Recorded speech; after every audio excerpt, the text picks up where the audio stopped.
we're going to talk a little bit about soul swaps. Now, you may have noticed me talk about this concept earlier in another video I did called the 3 exit points.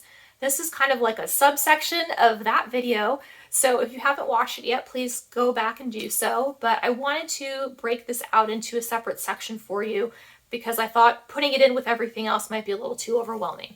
So if you're not familiar with my video, The 3 Exit Points, it's basically the idea that before our soul comes to this plane, it chooses different areas where it can exit if it wants to. And there's a bunch of different reasons it will exit. Most of the time it's because it's kind of completed its mission and its goals and its tasks, but there are other reasons as well. So one of the exit points is kind of like a soul swap. So what this means is basically your soul is going along and for whatever reason it decides it wants to take an exit point, quit early, whatever the thing is, and instead of just leaving this earth, it will swap with another soul that wants to come in and take over sort of the I guess like the position or the characteristics or the place in your life where you're at. Like it's a good match for the other soul, so they'll make an agreement together to swap one in and one out. Now, soul swaps are also agreed upon by both souls, so please don't feel like somebody's going to come in and just like body snatch you, like and shove you out of this life that you're enjoying and that you like and that you're growing within. It's definitely agreed upon by both parties. It's a mutual agreement, so I just want to make that very clear up front. The other things that you should probably know is that sometimes when it happens, it's sort of like a revolving door. Like one will go out and one will come in, like that's what'll happen.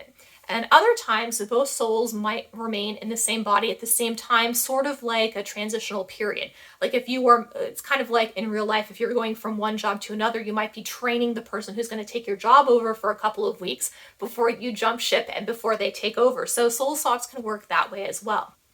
The other question that I think people get a lot is, well, what happens when this occurs?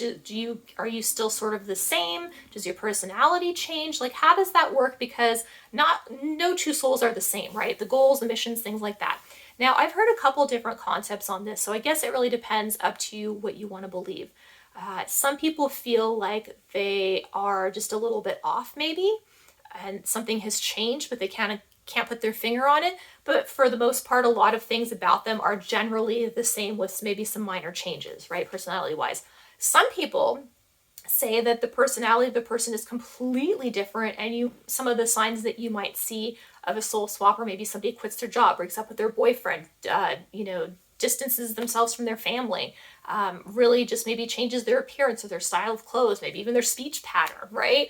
They hate their car, they get a new one, that suits their personality better. They might have completely different hobbies and interests or tastes in food. So it really can vary on different ends of the spectrum, I think, depending on what the new soul is that's coming in and how compatible or how much it relates to the old soul, as well as what the new soul's mission is. So when would this happen, right? Are you just sitting in your living room and all of a sudden like one jumps in and one jumps out and you're like, oh my gosh, like the entire world is different now. That's another question that I think people ask quite a bit is like, well, how does that happen? So a lot of times that's not really how it goes. There is usually some sort of like major life event, whether it's like an accident or a trauma or a health issue. Sometimes it's even something just like a surgery or an operation. There's all sorts of different kind of major events or things that will happen that are very intense for us. And that is the moment where souls usually decide to switch places. Now, if you have experienced a soul swap, what would you look out for? How would you know? Well, some of the things I said earlier might be pretty good indications.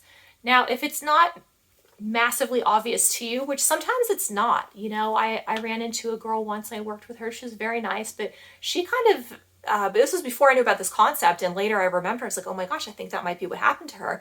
But she was saying, she had a really bad accident and she, had some surgery and she actually said that she felt like this weird electricity of something.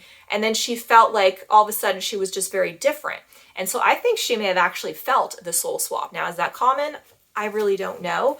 It could just be something that gradually happens, especially if you are having a transitional period between the two souls. So I think if it's more immediate, maybe you would notice, but if it's more of a gradual thing, you might just suddenly start noticing differences about yourself. Like maybe things kind of just seem odd, or like maybe something that was comfortable isn't comfortable anymore, or maybe you hate your favorite shirt, or, you know, something like that. So I think sometimes you just might start noticing some disconnects or some differences or resistance or distance between the connection that you had with things before.